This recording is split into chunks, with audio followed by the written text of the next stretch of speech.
He was braver than your usual rock star. Was he a girl? Was he a boy? What was he thinking? Nobody has ever broken the rules as he has. David Bowie's unique talent made him an icon in the world of popular music. His fearless approach to everything from art and fashion to acting and sexual role-playing made him a rock and roll revolutionary. He battled social prejudice, personal tragedy, and even drug addiction. I thought, who are you? What have you become? But his key to survival was almost constant change. He could reinvent himself every couple of years, but if he didn't make great records, people wouldn't be interested. David's role has been monumental in expanding the concept of what a pop star or a rock star or an entertainer can be.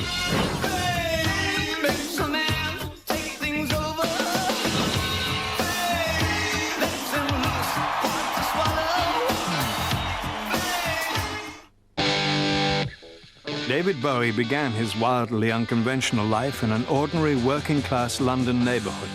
For the conservative post-war residents of Brixton, playing by the rules was the key to success. But by rejecting conformity, David Bowie would ironically become Brixton's most famous native son. Now Ziggy played guitar.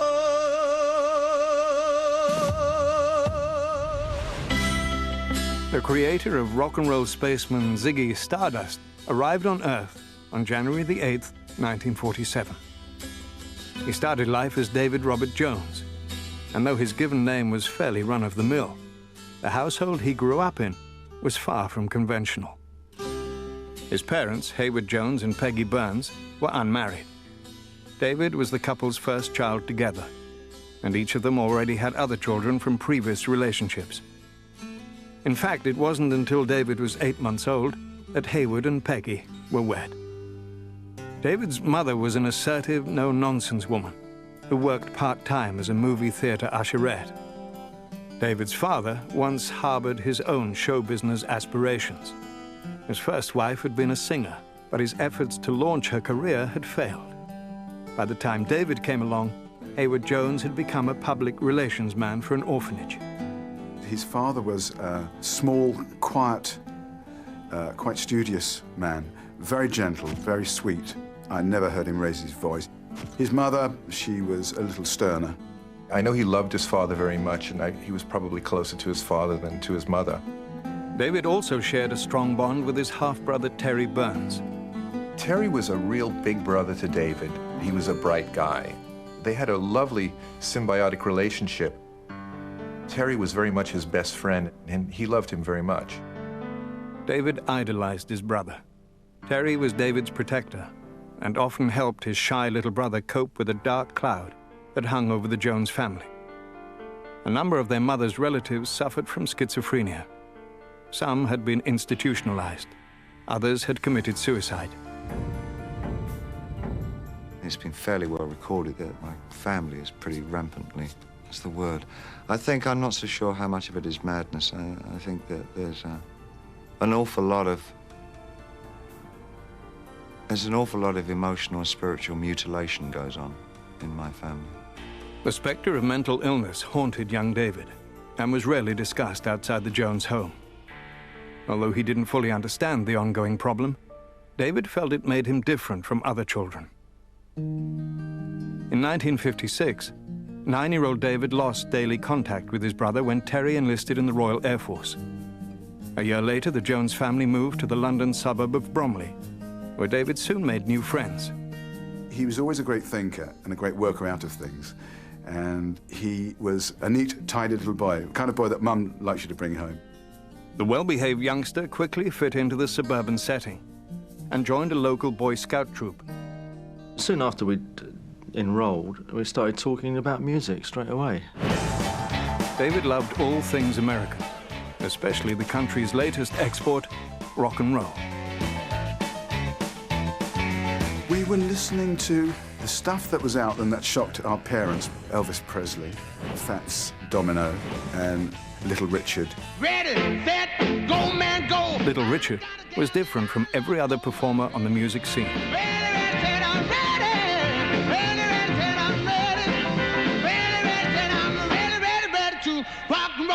As His androgynous, almost effeminate looks and sexually suggestive lyrics made him more outlandish and more subversive than any of his contemporaries. Young David Jones found the combination both fascinating and inspiring.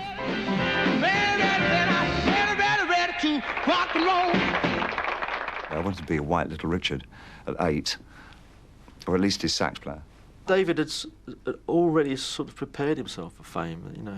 Even when I met him at 9, you know, he was kind of already going that direction. In 1958, David began attending Bromley Technical School, where art was his favorite subject. Soon after, his brother Terry returned from military service. He shared with 11-year-old David his newfound love for the Beat Poets and Jack Kerouac's iconic tale of nonconformity, On the Road. He also gave David a taste of what life was like outside of middle-class Bromley. Terry was the one who took him to London for the first time and played a role in introducing him to different forms of music. Terry showed David London's bohemian Soho district, where they listened to jazz and rhythm and blues acts in nightclubs. Before long, David was making music of his own by taking up the guitar and the saxophone. I wanted to be a musician because it seemed rebellious, it seemed subversive. David also began experimenting with his look. His appearance was always a little bit out of the way from the point of view of normal school dress. His hair was always light and cut short. David was into fads. I mean, they might only last a few days or even hours. Although David prided himself on being a maverick, he was just like many boys when it came to the opposite sex. A crush on a girl named Carol led to a brawl with his best friend. My fist and his face made contact, should we say.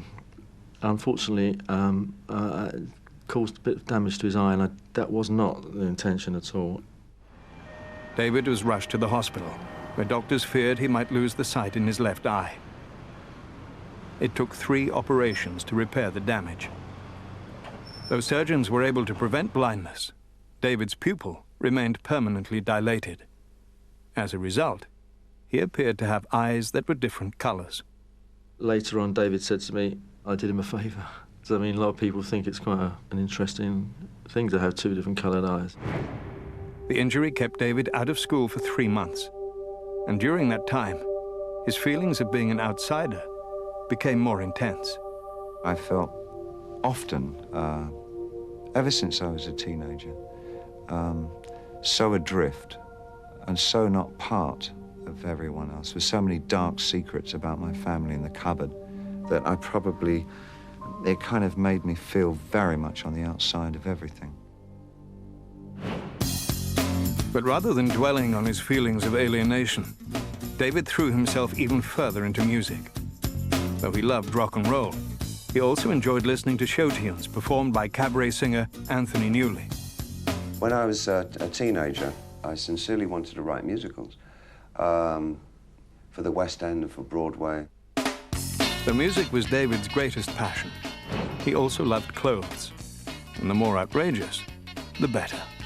I would be a mod walking around Bromley in my mod clothes, and he would be an arty type walking around in his art school type clothes with his art school chums.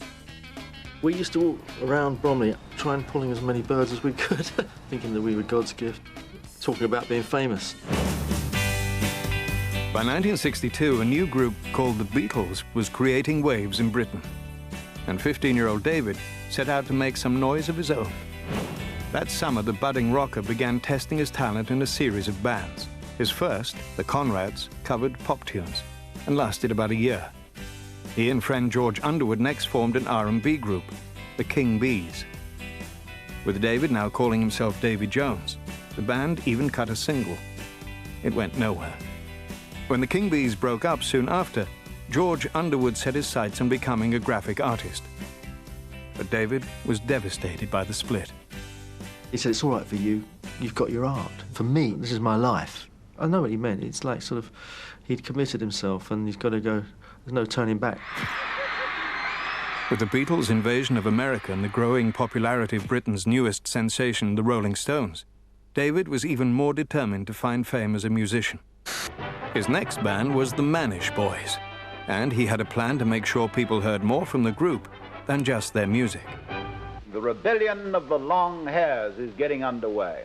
A 17-year-old, Davy Jones, has just founded the Society for the Prevention of Cruelty to Long-Haired Men. Well, I think we're all fairly tolerant, but for the last 2 years we've had comments like darling and can I carry a handbag thrown at us. I think it's just had to stop now. The media hype helped the Manish Boys land several respectable gigs, but eventually they too broke up. In 1965, still calling himself Davy Jones, the singer joined his fourth rock band, the Lower Third. But at the time, there was another Davy Jones on the music scene. In order to avoid confusion with the future Monkees member, David looked to American history in his search for a new, sharper-edged surname. He saw this character, Jim Bowie, with the Bowie knife, and that name stuck in his head. In September of 1965, at the age of 18, David Bowie was born. But it would be years before the singer would find the fame he craved.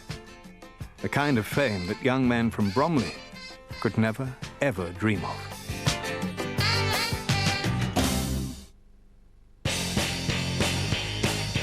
By 1966, the London scene was in full swing. From the fashions of Carnaby Street and the world's first supermodel Twiggy, the music of The Who and the Yardbirds, a new youth culture had transformed the city's once buttoned-down lifestyle. That same year, David Bowie released his first solo single, Do Anything You Say. Though the song, which Bowie also wrote, failed to register on the charts, it did help him get a manager. The 19-year-old was signed by Ken Pitt, who'd once been the British representative for such stars as Judy Garland, Frank Sinatra, and Duke Ellington. Ken was a lot older than us, and he must have been at least 20 years older, and a showbiz kind of icon in the sense of theater. One of Pitt's first suggestions was for Bowie to put together a cabaret act featuring nightclub standards and show tunes. David at first liked the idea and began rehearsing, but he soon decided he wanted to do more than sing other people's material and went back to writing and recording his own music. But David's career frustrations paled in comparison to a devastating development in his personal life. His 29-year-old half-brother Terry began exhibiting signs of schizophrenia. David told me he was prone to fits of violence, outbursts of violence, but his emotions were being controlled by drugs at the time. Terry's mental state worsened. It wasn't long afterwards that he was committed to an institution, and David began to worry that the illness might eventually afflict him as well. In September of 1966, David's manager lined up a contract for him with Durham Records. In light of Terry's situation, the good news was bittersweet. But David was reassured about his career, and his parents, especially his father, were delighted. David's father was very supportive. He did encourage him a lot with his music. Unfortunately, David's debut album entitled David Bowie sold poorly. The singer was discouraged, but his manager had more plans for him. Ken Pitt convinced his client to pursue acting in addition to music. And in 1967, David was cast as a drawing that comes to life in the short film The Image.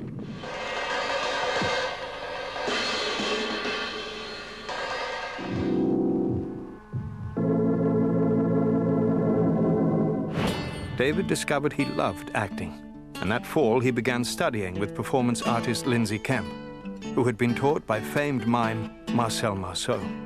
Lindsay probably was the biggest single influence on David. Lindsay taught him so much about the stage, about projection, about makeup, about clothing. While working with Kemp, Bowie met Hermione Farthingale, a refined young woman from a middle-class family. David instantly fell for the doe-eyed dancer, and it wasn't long before the two were living together.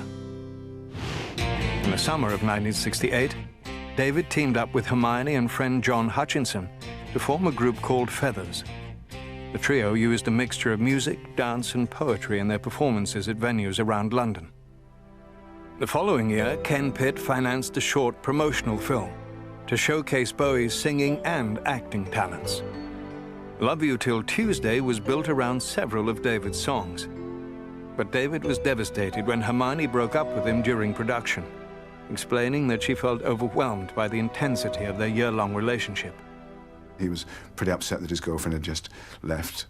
Broken-hearted, actually, bless his heart. She was obviously very important to him. David tried to dull his pain by focusing on a new venture. In 1969, he helped organize the Beckenham Arts Lab. The performance workshop was run out of the back of a local bar and gave various artists a chance to showcase their material. David also continued to develop his own ideas. A few months earlier, he'd seen the futuristic adventure 2001, A Space Odyssey, and had been inspired to write and record a song called Space Oddity. The tune was the tale of an astronaut named Major Tom, who is lost in space. The single was released in July of 1969, just days before the first manned moon landing. Ground control to Major Tom. 7, 6. Commencing countdown, engines on. 3, 2. Check ignition, and may God's love be with you.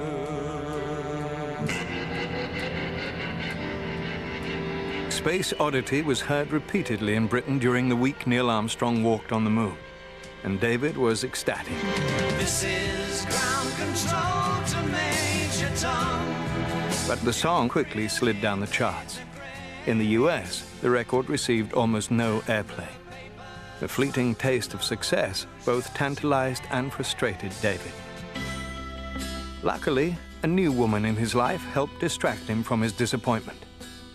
Angie Barnett was an eager, aspiring singer who set out to play a role in shaping her new boyfriend's career.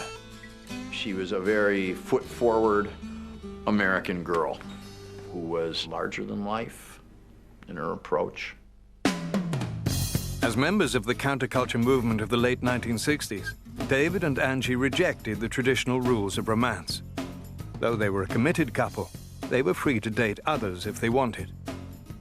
Soon after meeting, David and Angie traveled to Malta for an international music competition. David's song, When I Live My Dream, from his debut album, had been entered in the contest and was singled out as Best Produced Record. It was the first award he'd ever won. And he took it home to his dad so he could sort of legitimize, look, Dad, I won this award. I'm not just this old long-haired wanker. But within days of David's receiving his first professional recognition as an artist, his father, Hayward Jones, died of pneumonia following a sudden illness. David took it like a man. He went and arranged all the funeral arrangements, and he took the responsibility from his mother, and it's quite amazing the way he handled it.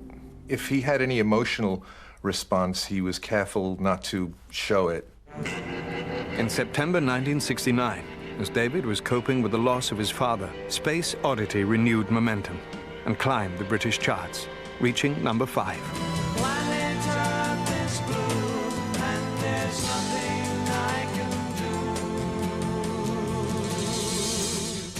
Almost immediately, David tried to build on the success of the song by releasing a second album.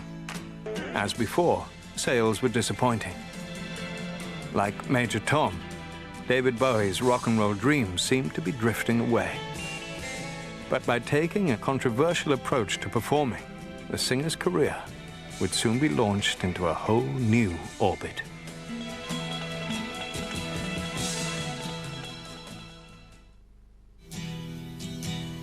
David Bowie's first hit single, Space Oddity, was considered by many to be a novelty song. Even so, the 22-year-old performer held on to his dreams of fame and set out to live the life of a rock star. In the fall of 1969, David and his girlfriend Angie rented a 30-room mansion in London and invited several friends to live with them. We were about 7 people. We were like college kids. We had parties, and all kinds of strange people came in. It was really nice. It was like a hubbub of creativity. In 1970, as Bowie planned his next move, the rock world was stunned by the breakup of the Beatles followed closely by the drug-related deaths of Jimi Hendrix and Janis Joplin. By now, drug use was common among musicians and fans alike.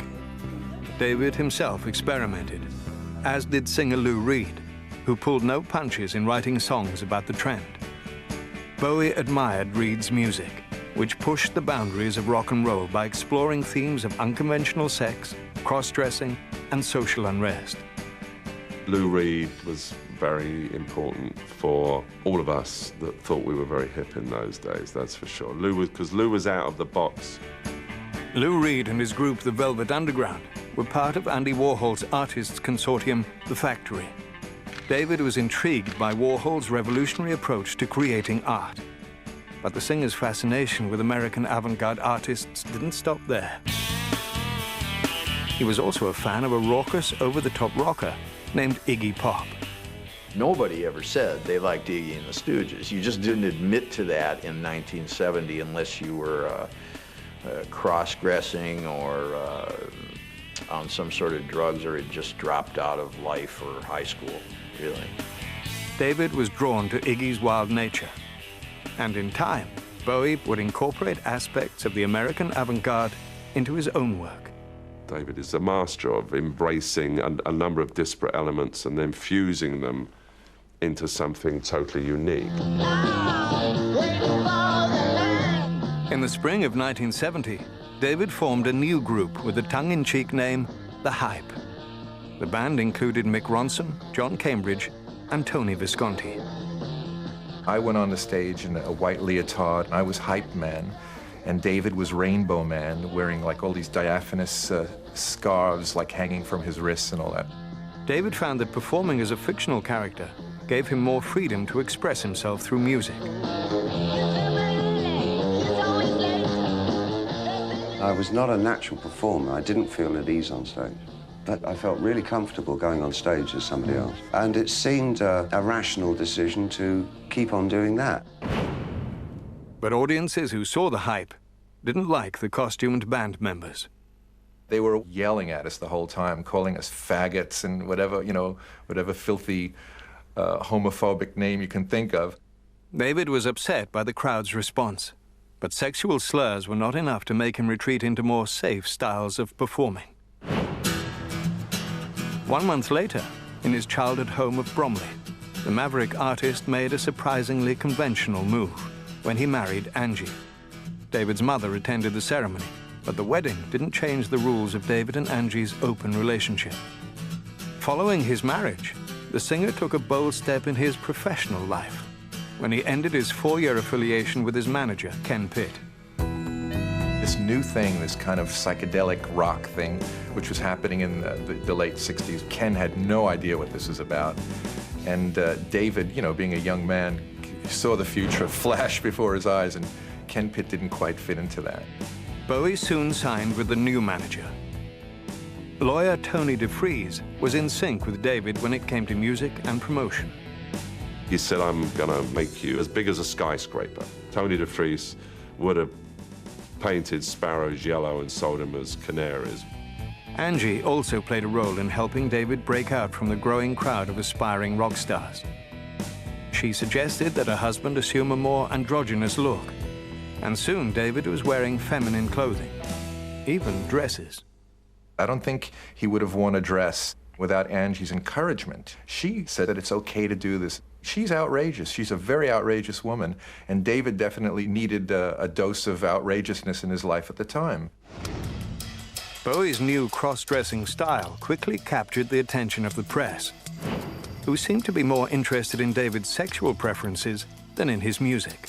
You'd see it in the tabloids at the time that was, you know, wowie, Bowie, and people were always yelling at him, are you a boy or a girl?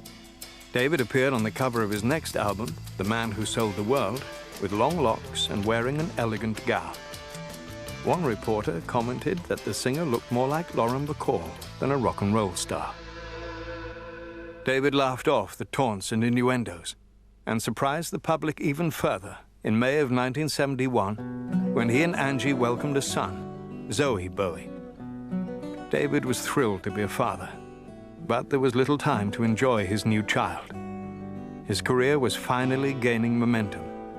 And within weeks, he was scheduled to travel to New York to sign a lucrative contract with RCA. David's first album with his new label was Hunky Dory, which included the hit single Changes.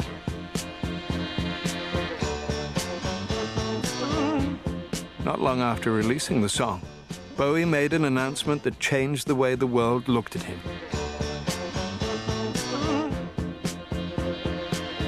In an interview in the trade paper Melody Maker, the flamboyant new star declared that he was gay. That was incredibly brave, very brave. There was some kind of British horror, shock horror outrage in the press, as there always is. But I remember thinking, oh yeah, good for you.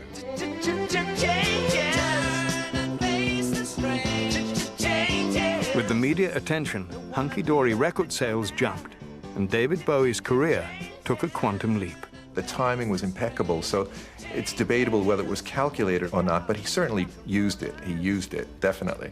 It brought more attention to the music, which was the desired effect. The gender-bending mystique of David Bowie was now firmly established. The cross-dressing bisexual with a wife and child was the talk of the music industry. But David Bowie's next outrageous move would surprise even his growing legion of fans. He was about to transform himself yet again, and forever change the face of rock and roll.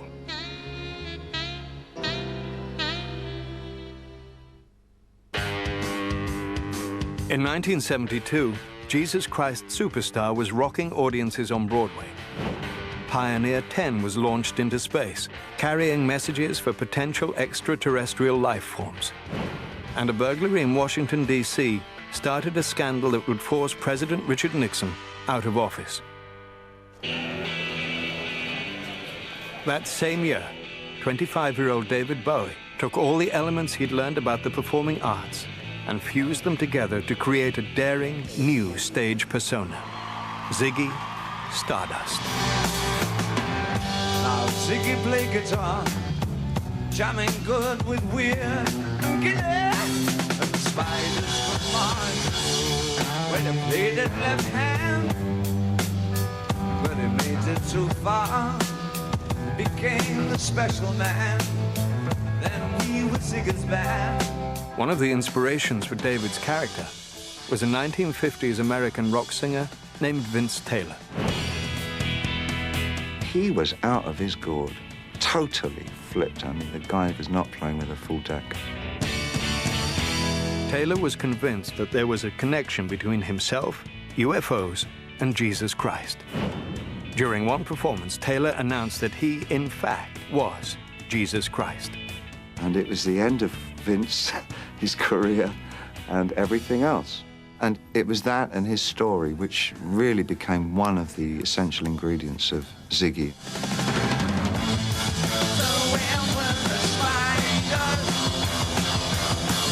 Ziggy's band, the Spiders from Mars, included Mick Ronson, Trevor Bolder, and Mick Woodmansey.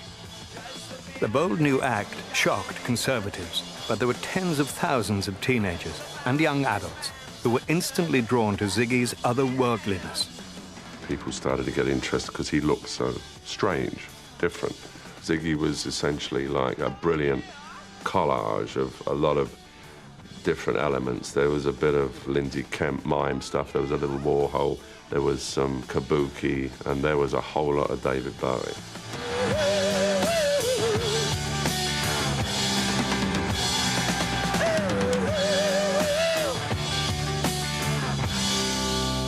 Now Ziggy played guitar.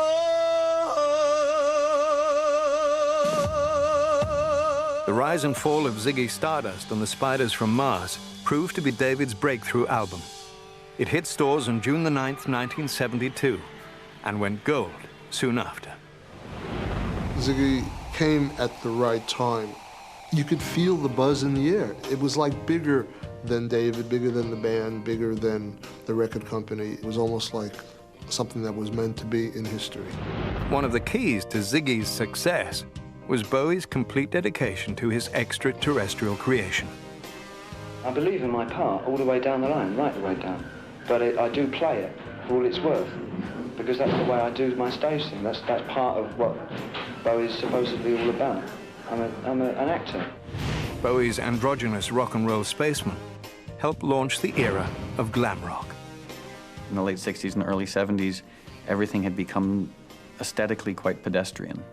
And you had a lot of bands like Crosby, Stills, Nash & Young, who I love, but they looked like farmers. And I think the glam rock people looked at it and said, you know what, let's be glamorous. It wasn't so much what he was wearing, it was just the feeling he was putting across. You know, it was him, his actual self that was like that, and that's what was so strong. David was the king, the queen, the prince, whatever you want to call him, of glam. He was its finest hour, its most potent force. The outrageous nature of Ziggy kept David in the news, and Bowie fed the frenzy with more than just his appearance. When photographer Mick Rock snapped a highly suggestive picture of David and guitarist Mick Ronson, Bowie recognized another chance for star-making publicity. David said, let's buy a full page in Melody Maker. It was an important shot for David. It was like Pete Townsend smashing the guitar or Jimi Hendrix setting it on fire. And that set the cat among the pigeons very nicely. Bowie was bigger than ever, and his manager, Tony DeFries, set out to capitalize on David's new fame. In the summer of 1972, DeFries launched Main Man, a management company with Bowie as his star client. David was also becoming known for the songs he wrote and produced for others. His song, All the Young Dudes, was a hit for Mott the Hoople, and the Lou Reed chart-topper Walk on the Wild Side was co-produced by David. In September of 1972, Ziggy Stardust descended on America. Although David wasn't yet a big success in the United States, Tony DeFries felt that if you spent like a star, people would believe you were a star. As a result, more money was going out than was coming in during the American tour. Everyone was staying at the Plaza, the Beverly Hills Hotel, room service 24 hours a day, roadies getting their underpants laundered, and lunatics were running wild, and no one was saying no. The hype was maintained, and the bills were being paid with unearned advances that Tony DeFries secured from RCA Records. I think that was Tony DeFries' genius. He got these guys to okay and cough up all kinds of money for an act that was not making them much money at that point in time. As the American tour progressed, David began to be put off by his wife Angie's ongoing efforts to direct his career, and their relationship became strained. She would help organize things, but once the show got to America, it all started to go to another level in terms of the development of what was going on, and I don't know that she ever learned how to handle it that well. Ziggy's journey across the United States was a critical success, but unchecked spending made the tour a financial disaster. Even so, when Bowie returned to England, he was treated like a conquering hero. I want to see him. They said he was coming round the back. I've been waiting for ages to see him. What David's fans didn't know was that their idol had less money in his pockets than they did. But that didn't keep David from indulging in recreational drug use. And David's narcotic of choice was cocaine. Right at the beginning, there wasn't much of that going on. After America, there started to be a lot more. As David's cocaine habit escalated, the resulting weight loss combined with mental stress gave rise to the title of his next album, A Lad Insane. The Lad Insane was, well, you know, I think it was a reflection of what he was going through. It was starting to work on his head, and, you know, some lad, London lad, going off his rocker very slowly, but having an interesting time doing it. To promote A Lad Insane, Bowie headed off on a 100-day world tour. The first performances were at Radio City Music Hall. During one show, David collapsed on stage. It was the ultimate in drama because the encore number was Rock and Roll Suicide, and after the song ended, he fell on the floor. He had definitely went unconscious for a while, and then, of course, the doctors and nurses came and he was fine, but it was scary. In spite of the incident, David continued his grueling schedule. After completing the US leg of the tour, the band headed to Japan, then on to Russia, and back to England.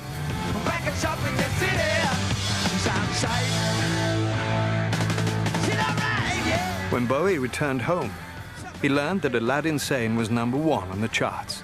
The news should have made him happy, but it didn't. In the midst of all the Ziggy Stardust hype, David Bowie felt he had lost his way. Still don't know what I was waiting for. Time was running wild. A million dead-end streets. Every time I thought I'd got it made, it seemed the taste was not so sweet. All the feedback was coming to Ziggy Stardust. I mean, not to David Jones from Brixton. So he had created this alter ego, and the alter ego took over his entire life.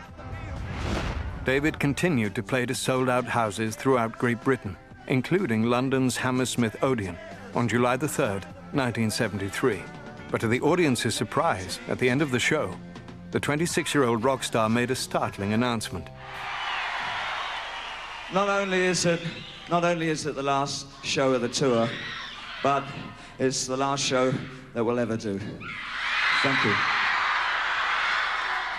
Less than a year and a half after creating Ziggy Stardust, the shock rocker was giving up the character that had brought him fame, and fans were left wondering if David Bowie was just another shooting star who'd burned out before his time. Thank you very much. Bye-bye, we love you.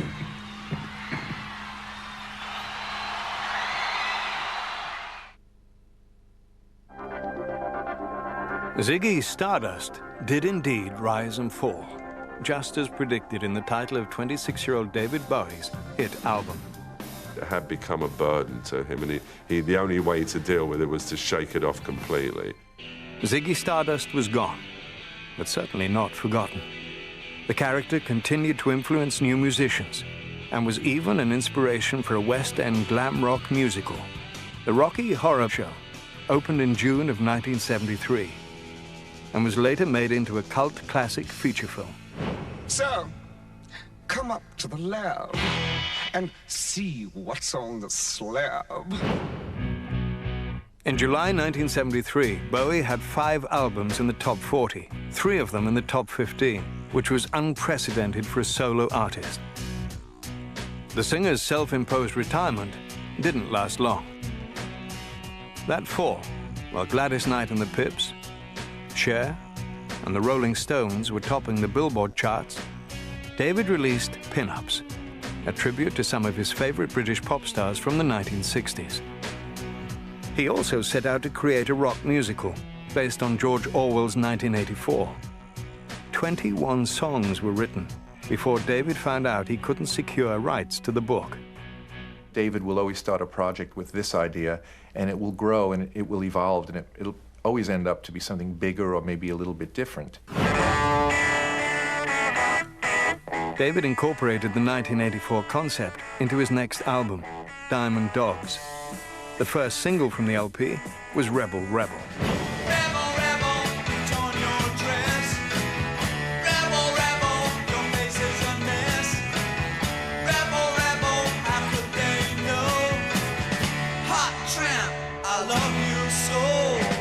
Bowie continued to act the rebel in his personal life. Although he was still married to Angie, David started a serious relationship with singer Ava Cherry, whom he'd met while touring. She was just a young girl, a lot of eye candy, and you're on the road, and he was always promiscuous along with Angie. They had a lifestyle that suited certain things. Initially, David's wife seemed fine with the arrangement. But when Bowie moved to New York and began living with Ava, Angie's feelings changed. She was jealous, she was upset, and even though she was doing what she wanted to do, for her it wasn't a two-way street. It was like, I want to play around, but I want you to be faithful to me. By now, Bowie's method of writing songs was as unconventional as his marriage. He'd begun using a device he called cut-ups, a technique inspired by writer William Burroughs. He would basically cut out words from an article, from a newspaper, from a book, wherever. I tried doing it with diaries and things. I've used this method only on a couple of actual songs, but I've used it for more than anything else. is igniting anything that might be in my imagination. It's not because you're short of ideas necessarily, it's because it puts you into territories that you wouldn't otherwise get into. You wouldn't be led there by your own taste. David continued his efforts to break the rules when he began planning the tour for Diamond Dogs. He envisioned an elaborate staging that would combine music, mime, and dance. Bowie wanted performance artist Tony Basil to choreograph the show, and his manager, Tony DeFries, spared no expense in his efforts to woo her. When I was taken to dinner, David wasn't there, but there were several people with us, and the money that was being thrown around was a lot of money. Even more money was spent on the production itself. And when the tour debuted in Montreal in June of 1974, it was unlike anything audiences had ever seen.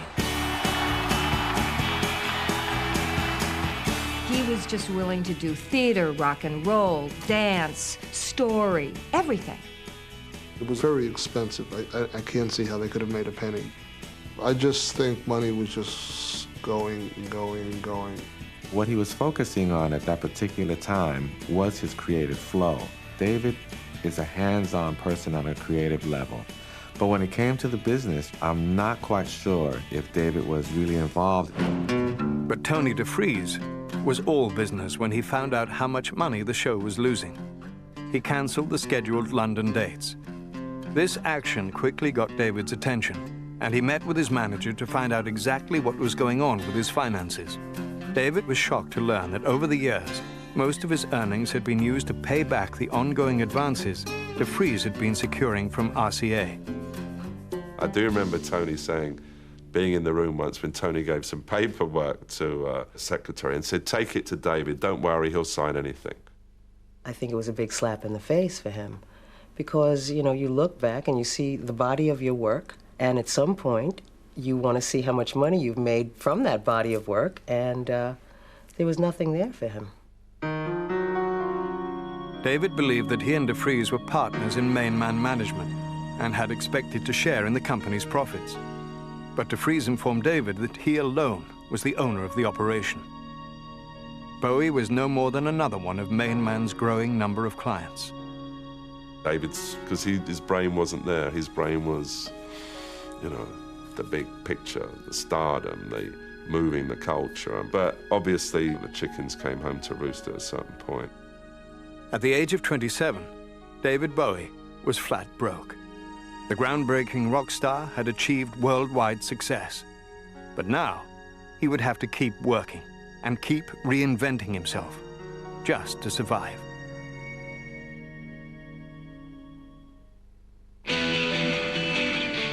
In 1974, David Bowie found himself in serious financial trouble. The rock star realized that developing an interest in the business side of his art was critical to his survival on the music scene. He quickly scaled back production on his extravagant Diamond Dogs tour. But although David was now cautious about how money was being spent on the concerts, his limited personal funds were still being depleted by his ever-growing cocaine habit. His diet often at the time was, cocaine and milk, so it was sort of pure white experience. There's a fly floating around in my milk, and there's a foreign body in it, you see, and he's getting a lot of milk. It's kind of how I feel. The destructive effects of David's addiction kept him underweight and paranoid about the world around him. Oh, we're not stopped. Is there anything behind us? But no. Like Ziggy Stardust and Vince Taylor before him, David Bowie was falling apart. He was playing with the whole idea of self-destructiveness and about what can happen to people when they take drugs, and he lived dangerously.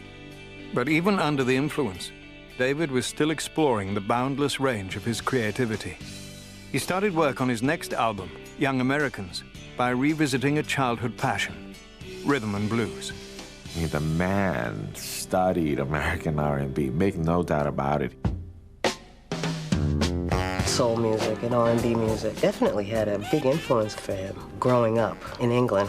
So this was just a natural process to become involved with, you know, musicians of color. Bowie's backup singers included Robin Clark, his girlfriend Ava Cherry, and Luther Vandross. That's cool. That's cool. The next one. Got to do it this way to get it. David called his new music Plastic Soul. Plastic Soul just purely comes out of his sense of humor. That poking fun at, hey, look at me, I can do it too. And I'm not black, I'm not a soul brother. But he managed to capture what it was he needed to capture. She wants a young American. David recorded most of the songs for Young Americans in a little over a week. The speed at which he worked was due in no small part to his cocaine use. It was the 70s. People were using cocaine thinking that it wasn't a bad drug. Right, okay, and last section. Honestly, that was the word on the street. So we were all sucked into that. I was worried for his health. He was very, very thin. His face was as white as a sheet of paper. And he was scary looking. But damn it, he'd go in front of the microphone and he sang beautifully. He wants a young American. After completing the initial recording sessions for Young Americans, David collaborated with guitarist Carlos Alomar and friend John Lennon on a single for the album.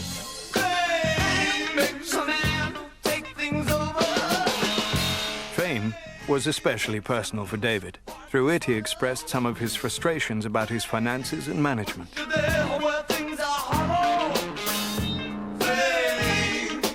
It was actually written about his relationship with Tony DeFries. It is the smoke screen that was created by DeFries. It's the illusion of fame. Sort of like you think one thing is happening, but you turn around and your pockets are empty. You think you're a star, but then you find out that you can't pay your rent. What you need, you have to borrow. Fame became David Bowie's first #1 hit in America. But its success only further reminded him of his unhappiness with Tony DeFries. John Lennon was an old pro when it came to dealing with managers and agents, and counseled David on what he should do. When John found out what was happening, he said, you need to take control of this. David followed the former Beatles' advice and took legal action to terminate his contract with DeFries. David was able to get out of the deal by agreeing to grant DeFries a portion of the royalties from records made during the term of his contract with Main Man Management. Young Americans was David's biggest-selling album in the US to date and made him a bona fide star in the all-important American market. But the career high point was soon followed by another personal low. In 1975, the 28-year-old singer moved to Los Angeles, where his cocaine habit finally caused him to lose touch with reality. Los Angeles was one of the worst periods, I think, in my life, I think. I got into a lot of emotional and spiritual trouble there. He told the story of waking up one morning in Los Angeles in the gutter, some gutter, he didn't know which gutter, and thought, if I don't do something about this, I'll die. In June of that year, David took a break from music when an acting opportunity came his way. Director Nicholas Roeg was casting the part of an extraterrestrial in his latest film. David's name was among those suggested for the leading role. Physically, David was perfect for The Man Who Fell to Earth, a film about a space alien trying to save his drought-stricken planet. He just looked like a person from another planet. At that time, he had the kind of strawberry red hair with the blonde streaked, and he's very, very thin, and the two different colored eyes. Although Bowie had limited acting experience, Nicholas Roeg felt David could handle the complexities of the role. But the director was concerned about David's reputation as a drug user. When Nick and I went to first meet him, he said that during the movie, he would not be doing any drugs, so fine with us. It's a fantastic movie about power, space, time, and the visitor. David Bowie stars in The Man Who Fell to Earth. The Man Who Fell to Earth was only a modest success at the box office, but David's thoughtful performance earned him critical praise. In 1976, David released his next album, Station to Station, and unveiled yet another performance guise, the elegant, thin white Duke. The character was a far cry from the androgynous Ziggy Stardust. He was doing the clean, chiseled look. The outfits were made specifically to give him a long, lean look. Station to Station was David's highest charting album since Diamond Dogs, and included the top single, Golden Years. Golden years, go. Don't let me hear you say life's taking you nowhere. Revenue from the LP and income from his top-selling greatest hits collection, Changes One Bowie, put David back on solid financial ground. He soon moved his wife and son into a spacious home near Montreux, Switzerland, where his earnings could be sheltered from taxes. But David and Angie did not live as husband and wife. A few months later, David set out on his own and took a small apartment in Berlin. There, he tried to kick his longtime drug habit. There was a lot less doping going on. He was living over an auto parts store with no central heating, so everything becomes a little more basic, a little more homemade of necessity. David's creative drive was re-energized in the new, simpler environment. While in Berlin, he produced Iggy Pop's album, The Idiot. He'd done some really creative work on The Idiot as a musician for me. Basically, it says Iggy Pop and his band. Most of his band is just David Bowie overdubbing himself. In 1976, as the glam-influenced and drug-saturated world of disco was being embraced by the mainstream, David Bowie was struggling to stay clean and sober. He was also determined to remain true to his art and set out to create yet another unconventional style of music.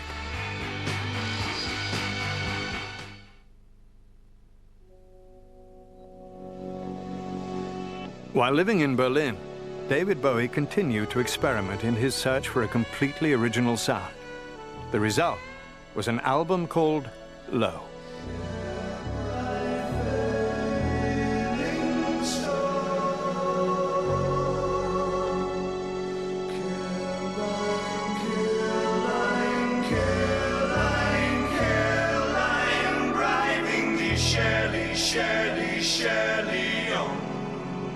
It was a kind of experiment in seeing what kinds of emotions pop music could cope with. You know, could it deal with despair and hysteria and idiot glee as well as the things that pop had dealt with up until then. But the avant-garde Low stumped record industry executives and David's fans alike. Even if you didn't like it, it was kind of important that it was a step that was going to make a difference, you know. It really was the album that found the soul in the machine, that found a way to make something haunting and human out of electronic music. Low sold poorly, but rather than scrapping his experimental new style, David made 2 more LPs which were also intended to break the pop music mold, Lodger and Heroes. The title track from Heroes became a hit for David. Though nothing will keep us together. We can beat them forever and ever. Oh, we can be heroes just for one day. In addition to exploring new modes of music, David made time to indulge his lifelong love of painting. David would just sit in his flat and smoke and paint and write a song. I think he wanted to make sure he was continually doing something productive and creative. He was always thinking that way. In December 1977, the now 30-year-old rock star surprised his fans when he appeared with Bing Crosby on a family Christmas special for CBS. I'm Bing. Oh, I'm pleased to meet you. You're the one that sings, right? Well, right or wrong, I sing either way. Oh, well, I sing too. Oh, good. In fact, I've got a 6-year-old son, and he really gets excited around the Christmas holiday thing. We just thought, I can't believe it, you know. David Bowie with Bing Crosby. What a marriage. They told me, ba-rum-pa-pum-pum, a newborn king to see, ba-rum-pa-pum-pum. Bing was made more contemporary by it, and at that point, David wanted to diminish his role in the whole kind of underground, renegade, you know, lifestyle. Our finest gifts we bring, ba-rum-pa-pum-pum, rum-pa-pum-pum, rum-pa-pum-pum. The Bing Crosby special overflowed with traditional family cheer. But, ironically, Bowie's own home life was miserable. His marriage to Angie had deteriorated to the breaking point. A lot of things happened that were pretty unsavory as far as arguments and disagreements and, you know, just turmoil in their relationship. And David didn't want to expose his son to that. David took Zoe to Berlin for Christmas, while Angie celebrated the holiday in the US with friends. When Angie returned to Switzerland on January the 2nd, she was dismayed to discover that her husband and son were still away. Angry and depressed, she attempted suicide. Bowie was alarmed and became concerned about his wife's mental health and her ability to care for their child. At a point in a marriage, you have to take a stand. You're either going to go with it or you're going to say, this has got to stop. There was a time when everything had to stop for the sake of Zoe. The open marriage was now closed. You know, he said, I've moved on. David's marriage to Angie was formally dissolved in 1980. In the settlement, David won sole custody of Zoe, who now preferred to be called Joe. He said, I'm going to bring up my son.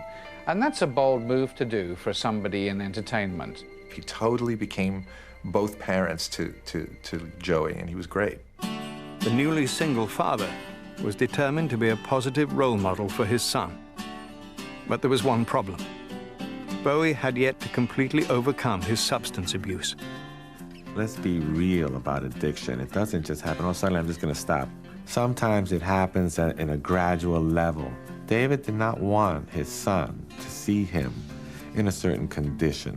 And I think that eventually made it so that he was able to back off and back off and back off. Because when you have things going right for you, you don't really need that kind of high. In the fall of 1980, David moved to New York, where he made his Broadway debut in The Elephant Man. The versatile performer starred as John Merrick, a man afflicted with a grotesque, disfiguring disease. The Elephant Man, that appealed to me because of I have a sort of eclectic thing about freaks and isolationists and alienated people. I kind of gather information on people like that. Without the use of heavy makeup, David portrayed the deformed outcast by manipulating his voice and twisting his body into a misshapen stance every night. His earlier training as a mime helped him achieve the desired effect. You are a famous actress. I am not unknown. You must display yourself for a living, then, like I did. That is not myself, Mr. Merrick. That is an illusion. Oh, this. This is myself. This is myself, too. Audiences were captivated, and Broadway's toughest critics gave Bowie high marks for his work. During the run of The Elephant Man, Bowie released his 17th album. Scary Monsters and Super Creeps included the single Ashes to Ashes, with lyrics alluding to an earlier chapter of David's life. Do you remember Agatha's Spin? It's such an ugly song. I've heard a rumor from ground control. Oh no, don't say say it's true. Bowie revived Major Tom for the song and described the lost spaceman's struggle with drug addiction. To promote the single, he created a video version of the story. Ashes to ashes, funk to funky. We know Major Tom's a junkie, strung out in heaven's high, hitting an on-time road.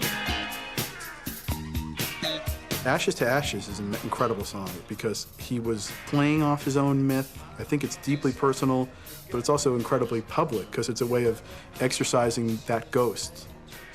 Visual interpretations of songs were nothing new, but the complex imagery of the Ashes to Ashes music film helped put Bowie at the vanguard of the rock video revolution. I think David Bowie's influence on early music videos was probably the greatest influence of all. He wasn't frightened to do something that was surreal. He wasn't frightened to go back to French silent surrealist movies. He wasn't frightened to do anything. On December the 8th, 1980, David was shattered to learn the news that John Lennon had been shot and killed by a deranged fan outside his New York City apartment building. He loved John. They were great friends. And David was broken. He was just, it was like he lost his brother. The death of John devastated him. The circumstances of Lennon's death sent shockwaves through the entertainment community. 3 weeks later, when his run in The Elephant Man ended, David left New York and returned to Switzerland, where he mourned the loss of his friend and former collaborator. In 1982, David threw himself back into acting when he starred as a rapidly aging vampire in The Hunger, opposite Susan Sarandon and Catherine Deneuve. But before the film was released, David received the disturbing news that his beloved brother Terry, who was still institutionalized, had jumped from a window in an attempted suicide. Terry survived the fall, and David rushed to see him. Characteristically, David said little to friends about his brother's situation. As far as mentioning his family, it wasn't something that he readily did, nor was it something that we brought ourselves into or brought up. In 1983, Bowie starred in the World War II drama Merry Christmas, Mr. Lawrence. Playing the remorseful Major Selliers, David tapped into his heartbreaking experiences with his own brother. David played a character called Jacques Selliers, and he was, well, described as a soldier. And he was haunted by the fact that he believed that he let his young brother down. I'm pleased to see you. Really, Jack? I wanted to come. Don't apologize. But I've wronged you badly. Help me water these things.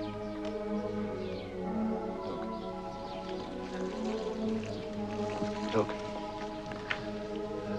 I need to talk with you. Hey, remember this one? Flowers once, every 5 years. That's all. I'll be back before it flowers again.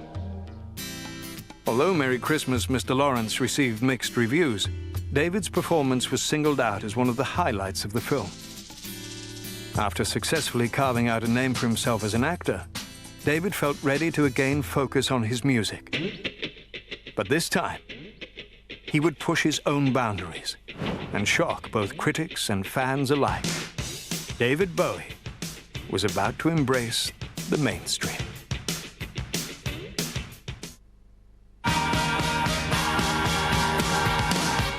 By 1983, the music video was all the rage in the recording industry.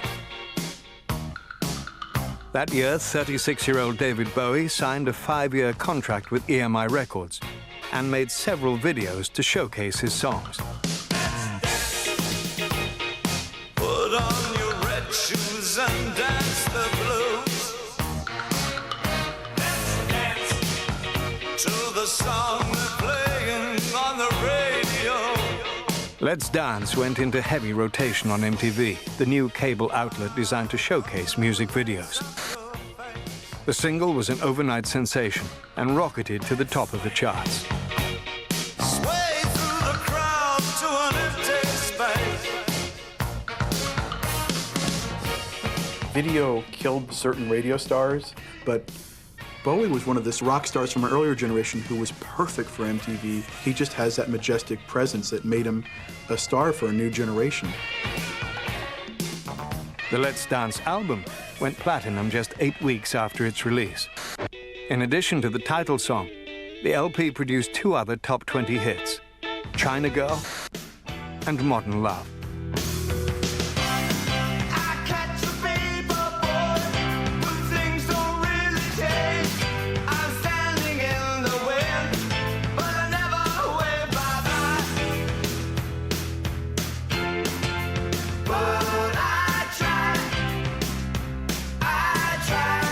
What was cool about those days is that you could put on a record by David Bowie and it was accepted as a dance record. It was accepted as a song that could make people move.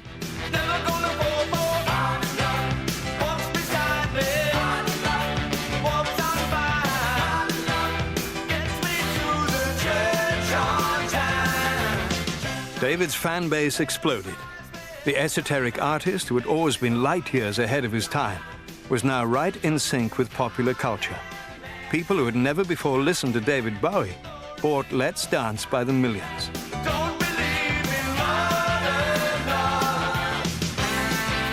The Let's Dance period was very, very accessible. And it was accessible even to people like me, who were kind of getting on in life at that point. It was very much more popular and wide appeal than he normally appealed to. David's latest musical experiment made him a household name. The tour to promote his new album was seen by more than 2.5 million fans. One of his concerts was at Hammersmith Odeon, where Bowie had put Ziggy Stardust to rest 10 years earlier. The rock singer David Bowie is performing tonight entirely for the benefit of Brixton. The charity show benefited the multiracial Brixton Neighborhood Community Association, which served the area where he had been born. The conditions there were never that great, I mean, but it's definitely got a lot worse over the years. And it just looks as though it's been left there and forgotten, and that's really sad. The working-class boy from Brixton now had the fame and fortune he'd always dreamed of, and he seemed to be enjoying every minute of it.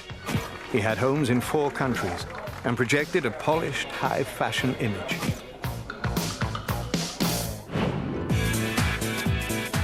By 1984, David found himself topping the charts in the company of pop stars like Tina Turner, Phil Collins, and Michael Jackson. Bowie's move to the mainstream even included an announcement that he was exclusively heterosexual. It's a testament to Bowie that people found it strange that he slept with women. I remember saying, why do we care so much? I mean, ultimately, who he sleeps with is less interesting than who he makes music with. But David Bowie's new middle-of-the-road image changed his direction in more ways than one. For the first time in his career, the musician began writing songs that weren't necessarily from his heart. It seemed obvious that the way that you make money is give people what they want. And so I started giving people what they wanted.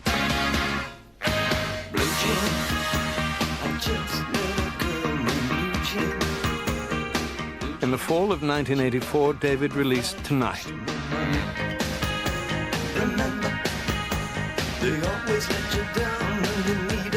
Though sales of the album were strong, music critics felt the record was creatively bankrupt.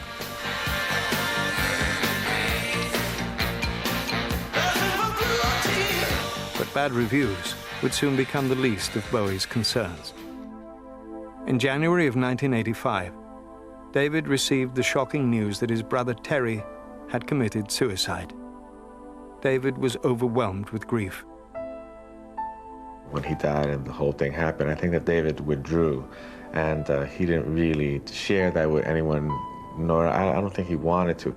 So it was a very difficult period, knowing that as friends we wanted to reach out, but we didn't want to bring up a subject that might cause him undue distress. The loss of his brother was heartbreaking for David. But later that year, he put his own problems aside in order to bring attention to the plight of people starving in Africa. He was one of dozens of rock stars who performed at the Live Aid concert at London's Wembley Stadium.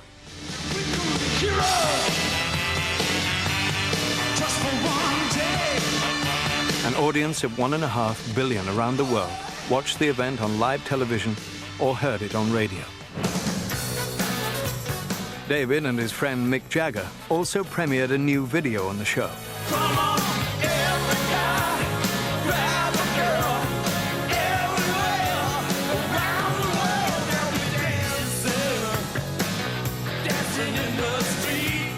Dancing in the Street soared to #1, with all the profits going to benefit Live Aid.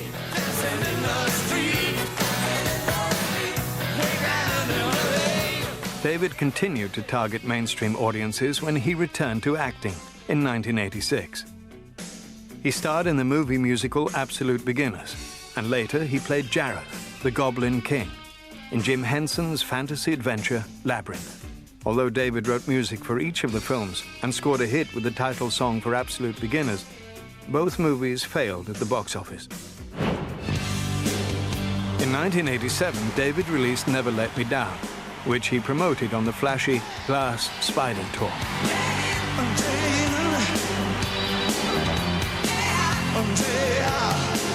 But the show's production numbers, costume changes, and special effects left most audiences cold. It was just a sort of David Bowie does Vegas version of himself.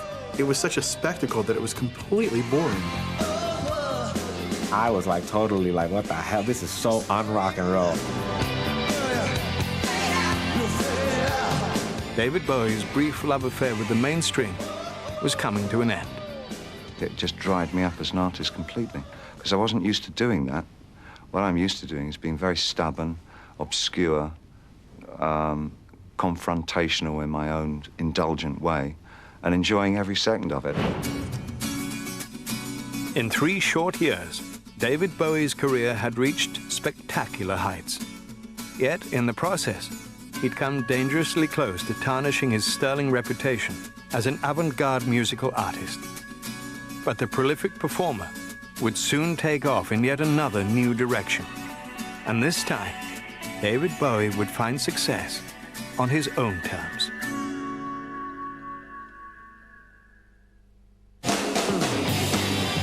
In 1988, David Bowie surprised everyone when he formed a new act called Tin Machine. Tin machine, the zombies and our ass. The kind that beats his baby up, the preachers and their ass. Tin machine. And it wasn't heavy metal. I think what it was rock and roll. It was just David Bowie once again reinventing rock and roll in a way that he could give a damn about. Baby down, clarity and prayer. There's more than money moving here, there's minds like a glare. Tin Machine drew some fans, but most people didn't know what to make of David's group.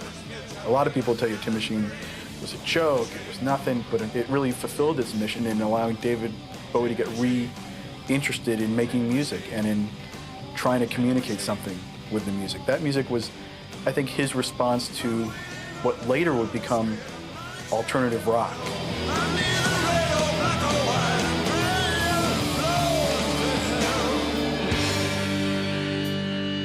David found creative fulfillment with Tin Machine and was looking for the same kind of stability in his personal life.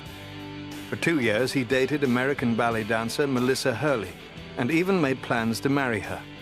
But ultimately, the 43-year-old singer and the 22-year-old dancer grew apart and split up. In 1990, David was introduced to international fashion model Iman at a small dinner party arranged by a mutual friend. Before the night was over, David has set his sights on a new romance. He claims that he knew immediately I was the one. It took me maybe a week. After 6 months together, the love-struck rock star proposed to his girlfriend over a candlelight dinner in Paris. David courted me a very old-fashioned way, which was such a delight. People don't expect things like that from him. You know, they think he's so hip and happening, and you know, but he's truly an old-fashioned gentleman.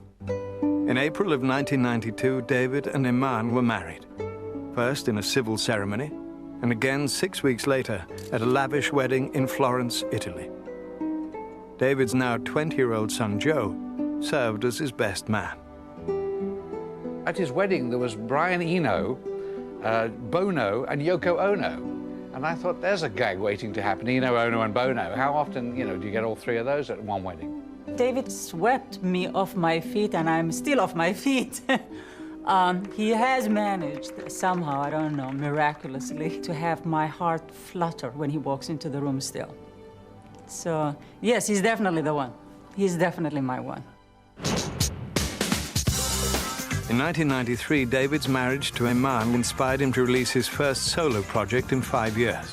Black Tie, White Noise was a very personal album for David. It included Jump, They Say, a song he wrote about his brother Terry's suicide. He has no eyes, they say. He has no mouth.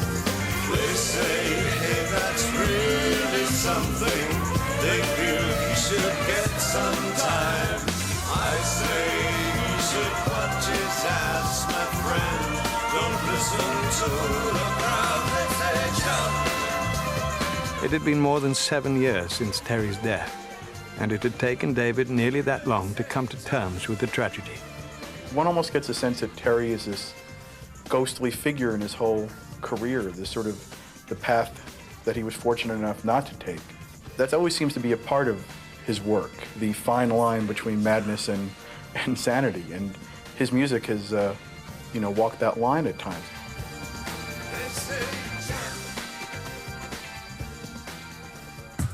In 1994, David Bowie was making a name for himself in a new field, the world of fine arts. Painting had been a creative outlet for the musician since childhood.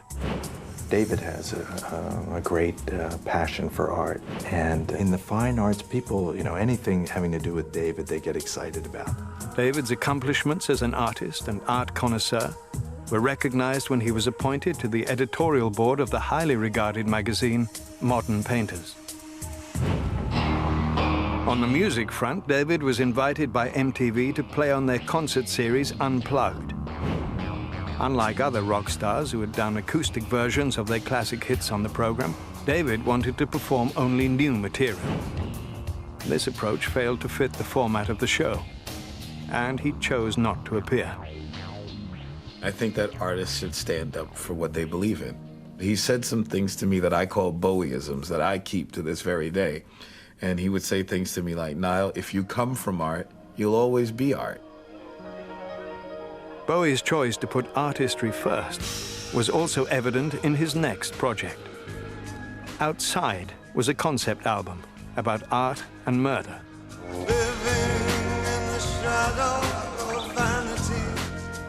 When David makes a song, he doesn't just make a song, he makes a character as well. All his songs, to me, are like little plays, you know. And he's the playwright, and he's also the actor, you know, in the things. And this was something he tried a lot on Outside. When it came time to tour with the album, Bowie invited Trent Reznor and his industrial rock band, 9 Inch Nails, to join him.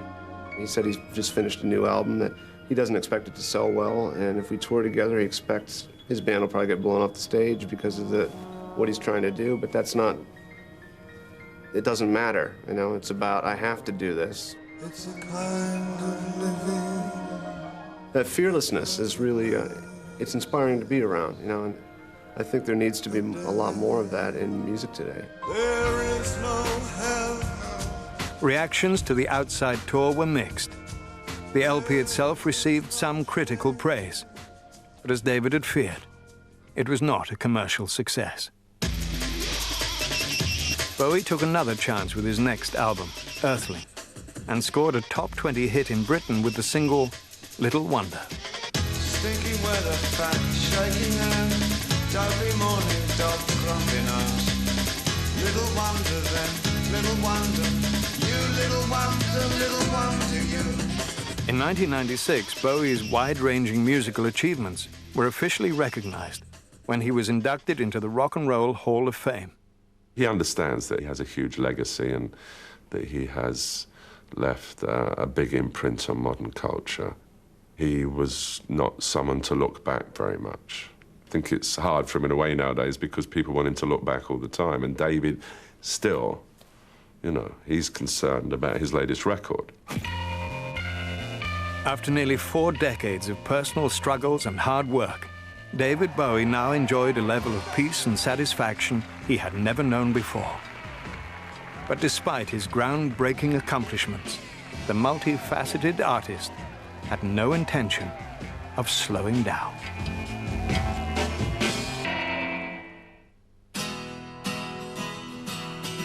At the age of 53, David Bowie became a father again, when he and his wife Iman celebrated the birth of a daughter, Alexandria. David was overjoyed, and this time, without career obligations to keep him away from home, Alexandria quickly became the center of his life. She's totally spoiled by him. You know, of course, he was over the moon that her first word was Dada, and I kept on telling him, no, that's the easy word. No, he's not buying it. At one point, I asked him, I said, how are you, how's it going? And he says, oh, I'm a stay-at-home dad, David owed the stability he now had in his personal life to years of being clean and sober. And all the while, David's relationship with his son, Joe, had remained close. My relationships with my friends, my family, everybody around me are so good and have been for so many years now. I wouldn't do anything to destroy that again. In 2002, David released Heathen under a new contract with Columbia Records. The initial single from Bowie's 35th album was Slow Burn. These are the darkest of all. Like a slow burn, leading us on and on and on. In the fall, David also released The Best of Bowie, a collection of his most popular songs and performances. That same year, the 55-year-old rock visionary continued to energize the music scene when he headlined the Area 2 tour. He was joined on the road by hip-hop artist Busta Rhymes and one of Bowie's avant-garde musical heirs, Moby. The new music that he's making, it's really remarkable. It's just as good as music that he was making 10, 15, 20, 30 years ago. Wham, bam, thank you, ma'am. 1 month later, the 30th anniversary of Ziggy Stardust was celebrated with a digitally remastered version of Bowie's breakthrough album, along with a theatrical re-release of D.A. Pennebaker's concert film of Ziggy's last performance.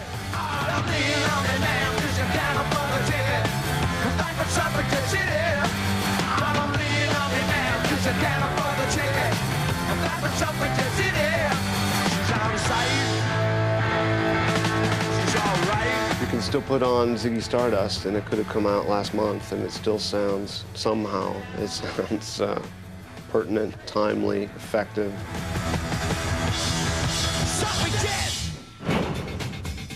Over the years, bands such as Talking Heads, R.E.M., and U2 have cited David Bowie's body of work as a major influence on their music.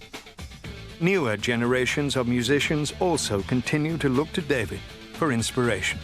He really did pave the way for a lot of things that are going on today, as far as, stylistically and musically, and also in his capacity to experiment so successfully. His perseverance to be original all the time, he's like a chameleon. He always wants to change with the times.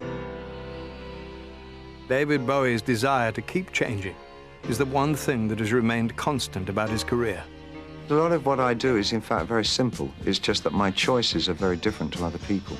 From the beginning, David Bowie's unique vision has set him apart from his peers. It is the key to his enduring popularity as a contemporary artist who has spanned the 20th and 21st centuries. Still don't know what I was waiting for, and my time was running wild, a million dead-end streets, and every time I thought I got it made, it seemed the taste was not so sweet. He has become an icon of innovation, one that has forever changed the world of popular music. He did more than reinvent the rules. He set the stage for a world in which there were no rules. What David did was something that moved the culture.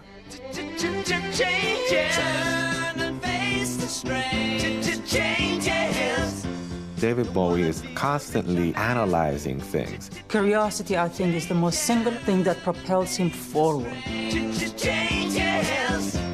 David had a sense of fearlessness, cultural fearlessness. He's someone who's had an ability to dictate trends as opposed to follow them. Time may change me, but I can't trace time. David taught younger musicians how to be free. He has, against all odds, become a very, very respected artist.